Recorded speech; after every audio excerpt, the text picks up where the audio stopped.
Hello guys, welcome back to my channel.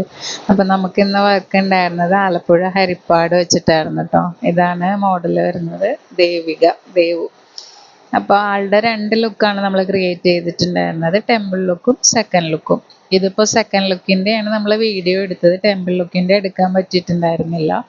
അയാളുടെ നല്ലൊരു long ഹെയറും അതുപോലെ ഡെസ്കി ടോണൊക്കെ ആയിരുന്നു. ഫീച്ചേഴ്സൊക്കെ അത്യാവശ്യം കാണാൻ നല്ല ഭംഗിയുള്ള ഒരു കുട്ടിയായിരുന്നു കേട്ടോ. നമ്മളപ്പോൾ എപ്പോഴും ചെയ്യണ പോലെ തന്നെ സ്കിൻ കെയർ ആണ് ആദ്യം ചെയ്തത്. സൺസ്ക്രീൻ വരെ സ്കിൻ കെയർ അത് ഒരിക്കലും നമ്മൾ സ്കിപ്പ് ചെയ്യാൻ പാടില്ലാത്തൊരു സംഭവമാണ് കേട്ടോ. പ്രൈമർ ഇടുന്നതിന് മുൻപ് തന്നെ CTM ചെയ്ത് കഴിഞ്ഞിട്ട് സൺസ്ക്രീൻ അപ്ലൈ ചെയ്യുക.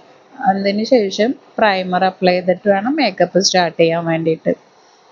അപ്പം നമ്മൾ അത്രയും കഴിഞ്ഞിട്ടുണ്ട്. പ്രൈമർ അപ്ലൈ ചെയ്ത് പിന്നെ ഞാൻ എപ്പോഴും ചെയ്യുന്ന പോലെ തന്നെ ഐ മേക്കപ്പ് ആണ് ആദ്യം സ്റ്റാർട്ട് ചെയ്തിട്ടുണ്ടായിരുന്നത്. ആൾക്ക് ഒറ്റ ഒരു ഷെയ്ഡിൽ വെച്ചിട്ട് ഒരു ഐ മേക്കപ്പാണ് കൊടുത്തിട്ടുണ്ടായിരുന്നത്. ആദ്യം നമ്മൾ ഐബ്രോസ് ഒന്ന് ഫിൽ ചെയ്തെടുത്ത് അത് കൺസീലർ വെച്ച് ഷെയ്പ്പ് ചെയ്തു. ഐനൊക്കെ ചെറുതായിട്ട് ആളെ പിഗ്മെൻറ്റഡ് ആയിരുന്നു. അപ്പോൾ അതിന് നമ്മൾ കളർ കറക്ഷനൊക്കെ ചെയ്തു. ഐയിലും ഉണ്ടായിരുന്നു. ഐയിലും അപ്പോൾ കൺസീലർ വെച്ചിട്ടൊന്ന് ഹൈലൈറ്റ് ചെയ്തിട്ട് നമ്മൾ ഐ മേക്കപ്പ് സ്റ്റാർട്ട് ചെയ്തു. ഞാനിത് മേക്കപ്പിൻ്റെ ട്യൂട്ടോറിയലായിട്ടല്ല കേട്ടോ ഇട്ടിട്ടുള്ളത്. ഒരു ഹിന്ദു ബ്രൈഡലിൻ്റെ മേക്കിംഗ് ആ ഒരു ഇതിലാണ് ഞാൻ ഈ വീഡിയോ ചെയ്തിട്ടുള്ളത്. ഇനിയിപ്പോൾ ട്യൂട്ടോറിയലായിട്ട് ചെയ്യണം എന്നുണ്ടെങ്കിൽ പറഞ്ഞിട്ടുണ്ടെങ്കിൽ നമുക്കത് ചെയ്യാം കേട്ടോ. പിന്നെ ഇതിൽ നമുക്കൊരു ബുദ്ധിമുട്ടുണ്ടായിരുന്നത് ആളുടെ ബ്ലൗസ് സ്റ്റിച്ച് ചെയ്തത് കുറച്ച് ലൂസായിട്ടായിരുന്നു. അതൊഴിച്ചിട്ടുണ്ടെങ്കിൽ ബാക്കിയെല്ലാം നല്ല രീതിക്ക് തന്നെ ചെയ്യാൻ പറ്റിയിട്ടുണ്ടായിരുന്നു. പിന്നെ ഇനിയിപ്പോൾ നിങ്ങൾ പോയി കണ്ടിട്ട് വാ. ഫൈനൽ ലുക്ക് എങ്ങനെയുണ്ടെന്ന് കമൻറ്റ് ചെയ്യാം കേട്ടോ.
അപ്പൊ ഇതാണ് ദേവുവിന്റെ ഫൈനൽ ലുക്ക് വരുന്നത് കേട്ടോ. എങ്ങനെയുണ്ടെന്നുള്ളത് കമന്റ് ചെയ്യട്ടോ. അതുപോലെ എന്തെങ്കിലും സജഷൻസ് ഉണ്ടെങ്കിലും ഏതെങ്കിലും വീഡിയോ നമ്മൾ ചെയ്യണമെന്ന് സജഷൻസ് ഉണ്ടെങ്കിൽ അതും പറയട്ടോ. അതുപോലെ നമ്മൾ ടെമ്പിൾ ലുക്ക് വരുന്നത് ഇതായിരുന്നു. ഇതിൽ നമ്മൾ മേക്കപ്പ് ചെയ്യുന്ന വീഡിയോ എടുക്കാൻ പറ്റിയില്ല. നമ്മൾ ഫേസ് മേക്കപ്പിലൊന്നും ചെയ്തിട്ടുണ്ടായിരുന്നില്ല. ഹെയർ സ്റ്റൈല് ഫ്രണ്ട് നമ്മൾ മെസ്സിയാക്കിയിട്ട് ബാക്കിൽ ഓപ്പൺ ഹെയർ സ്റ്റൈലാണ് ചെയ്തിട്ടുണ്ടായിരുന്നു, ഫുൾ കേൾ ചെയ്തിട്ട്. അപ്പോൾ അടുത്തൊരു വീഡിയോയിൽ കാണാം.